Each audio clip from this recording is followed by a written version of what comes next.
Bitcoin better than physical property for commoners, says Michael Saylor.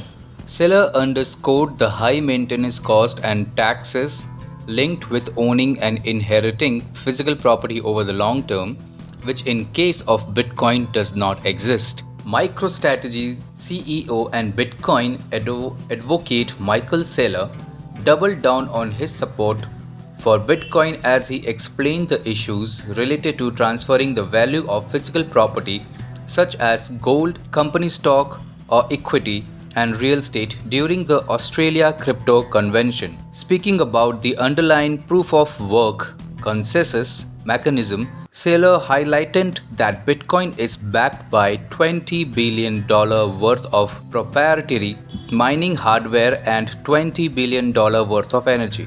Heat and land are nearly impossible to carry forward across geographical boundaries and pointed out that traditional assets such as gold, if you have a property in Africa, no one's gonna want to rent it from you if they live in London. But if you have $1 billion of a Bitcoin, you can loan it or rent it to anybody in the world. Saylor further underscored the high maintenance cost and taxes linked with owning and inheriting physical property over the long term, which in the case of Bitcoin does not exist. Geopolitical tensions across the world also determine the type of assets one would be allowed to carry forward across jurisdiction.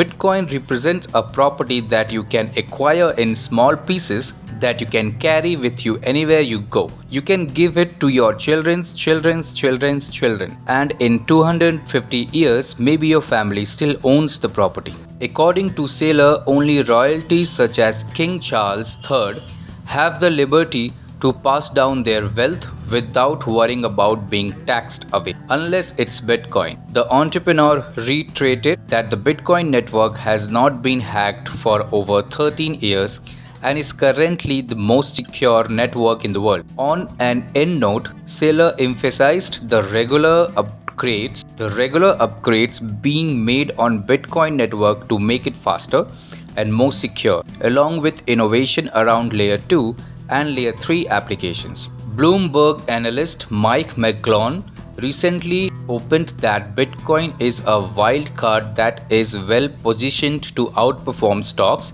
as traditional finance inches towards a recession. McClone took it to social media platforms including LinkedIn and Twitter to state, Bitcoin is a wild card that's more ripe to outperform when stocks bottom, but transition to be more like gold and bonds.